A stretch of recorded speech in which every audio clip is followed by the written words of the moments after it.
Saudara, Anda menyaksikan segmen Kompas Bisnis bersama saya Putri Oktaviani. Dompet masyarakat dan negara sama-sama kering. Kompas Bisnis, saudara, membahas tentang fenomena yang terjadi di masyarakat. Litbang Kompas kemarin mengeluarkan data kenaikan gaji pekerja yang seret. Hal ini membuat daya beli masyarakat tertahan. Di sisi lain, Indonesia juga terpukul dalam hal penerimaan pajak. Anjloknya sampai 41% di tahun fiskal pertama Presiden Prabowo Subianto. Kita lihat dulu data berikutnya.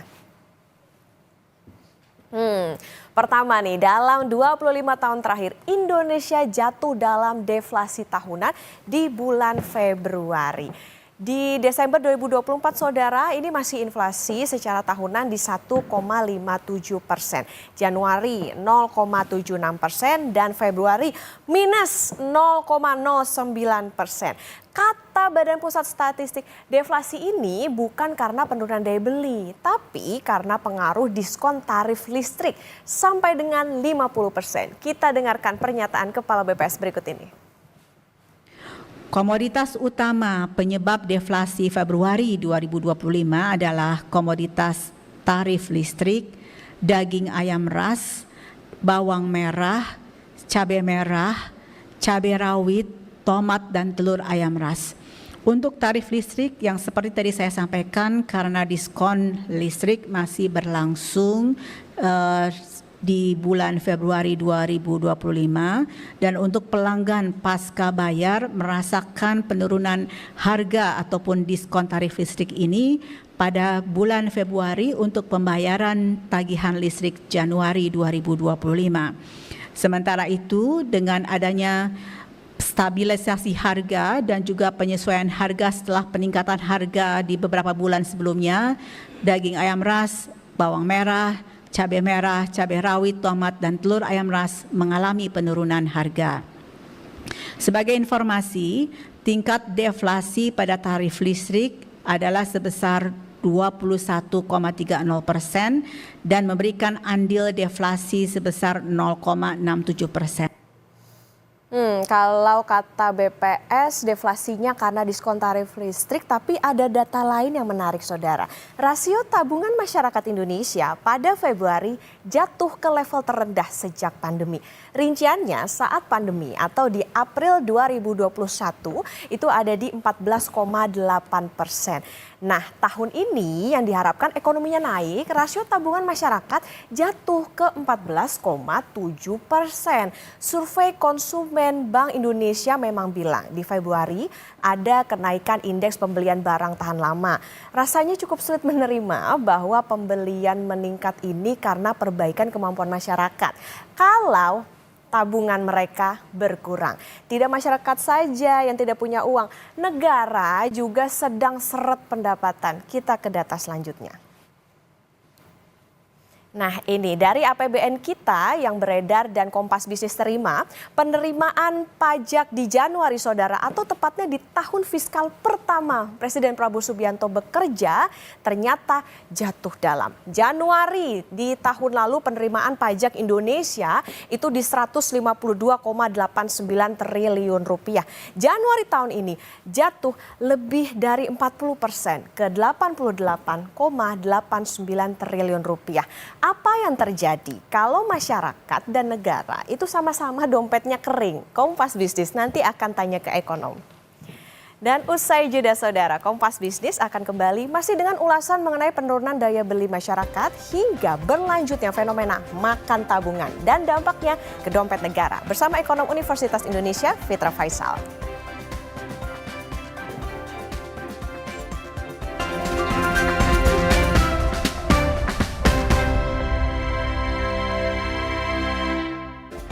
Kembali lagi di Kompas Bisnis, saudara. Penghasilan masyarakat stagnan atau bahkan turun. Rasio tabungan masyarakat anjlok ke level terendah sejak pandemi. Januari, saudara, penerimaan pajak juga anjlok. Dompet masyarakat dan negara sama-sama kering. Bagaimana nasib ekonomi Indonesia? Kompas Bisnis akan tanya langsung ke ekonom Universitas Indonesia, Fitra Faisal. Mas Fitra, selamat pagi. Selamat pagi, Mbak Okta. Mas Fitra, deflasi terjadi pertama dalam 25 tahun. Di saat bersamaan ada badai PHK, kemudian juga perlambatan pertumbuhan gaji. Tingkat inflasi tahunan juga terus turun selama setahun terakhir. Apakah situasi ini jadi tanda lesunya kondisi ekonomi? Iya Mbak Okta ya, jadi tergantung tanya ke siapa. Kalau tanya ke pemerintah, ya arti pemerintah dalam hal ini pasti akan melihat nih dalam perspektif yang lebih positif. Yang pasti kita juga punya, saya juga melihat pandangan ke situ ya, karena kalau kelihat inflasi, kenapa itu terlalu rendah, bahkan di bulan Februari itu deflasi minus 0,09%, memang ada sumbangan dari sisi supply side. Supply side-nya itu disubsidi ya, bagaimana kemudian pemerintah selama 2 bulan berturut-turut, dari bulan Januari dan Februari itu kemudian memberikan diskon tarif PLN. Dan pada akhirnya itu kalau kita lihat dari komponen inflasi kemarin, itu salah satu penyumbang deflasi terbesar gitu kan. Belum lagi ditambah dengan Januari Februari memang itu adalah masa panen sehingga memang secara alami itu memang menurunkan potensi harga-harga ya di bulan awal tahun ini. Tetapi di sisi yang lain kalau kita melihat dari sisi demand, nah ini kalau saya melihatnya sebagai pengamat, kecenderungannya adalah ya ada kelihatan tarikan demand-nya itu lebih kuat. Tarikan demand kemana? Kan harusnya menarik ke atas, tapi yang terjadi adalah ketarik ke bawah. Loh, apa yang terjadi? Nah, kalau kita lihat di Januari, Februari, atau bahkan dari bulan Desember, itu kan Desember ada Nataru, kemudian Januari, Februari adalah konteks sebelum Ramadan yang seharusnya itu tinggi demand-nya, tapi ternyata yang terjadi adalah tidak seperti itu, demand suboptimal. Nah, salah satu cara melihatnya adalah di bulan Januari, ketika inflasi itu 0,76% secara year on year, itu konsensusnya, konsensus para ekonom itu meyakini bahwa di bulan Januari sebenarnya inflasi 1,8%. Loh, artinya itu kurang dari setengahnya. Yang kedua, di bulan Februari, harusnya Februari memang rendah ya, berdasarkan hitungan ekonomi, konsensusnya itu menunjukkan 0,55%. Nah, padahal yang terjadi adalah deflasi, minus 0,09%. Artinya apa? Artinya mayoritas ekonom itu miss. Missnya kenapa? Karena menganggap bahwa tren seasonal di bulan Januari, Februari harusnya mampu mengangkat demand lebih tinggi. Ya, dan ketika itu tidak terjadi, maka semuanya miss, semuanya kaget. Akhirnya kita mengalami tren deflasi ya di bulan Februari yang merupakan pertama dari 25 tahun terakhir. Dan bahkan kalau kita cek di tahun lalu, data di Desember 1,57% year on year itu merupakan terendah semenjak tahun 1968. Sepertinya Kompas juga pernah mengulas ini. Nah, jadi kalau kita lihat dari semua trajektori itu, sepertinya ya di satu sisi pemerintah berhasil kemudian melakukan intervensi harga ya dengan dari sisi supply side ya mensubsidi konsumen 50% diskon PLN, kemudian mempertahankan panen supaya tidak terjadi seperti tahun lalu ya ada efek dari kekeringan yang menjadikan panen itu tertunda, sekarang tidak terjadi lagi, harvestnya itu di situ. Tapi di sisi yang lain harusnya dengan segala kelebihan itu demand-nya juga sebenarnya ngangkat, tapi yang terjadi tidak seperti itu ya sebagaimana yang disampaikan Mbak Okta tadi. Oke, artinya ini kondisinya deflasinya semu begitu, Mas Fitra, karena di satu sisi ya kalau kita melihat bahwa ternyata daya beli masyarakat justru melemah di Januari dan Februari. Ya, jadi deflasi ya pada akhirnya kalau saya melihatnya bukan semu lagi, Mbak Okta, karena deflasi itu emang benar-benar menunjukkan bahwa terjadi pelambatan demand. Jadi sudah real bahwa demand kita memang sedang mengalami pelambatan yang cukup serius. Memang ada salah satu indikator lain ya, Mbak Okta ya. Kalau kita lihat inflasi itu kan ada 3 komponen ya. Komponen harga yang diatur, administered prices, kemudian ada komponen volatile goods, terus satu lagi adalah komponen inflasi inti. Volatile goods itu mampu untuk kemudian ditangani oleh pemerintah ya, panen dan segala macam. Administered prices ada satu harga PLN yang kemudian disubsidi. Itu dua yang menyumbang apa namanya deflasi juga.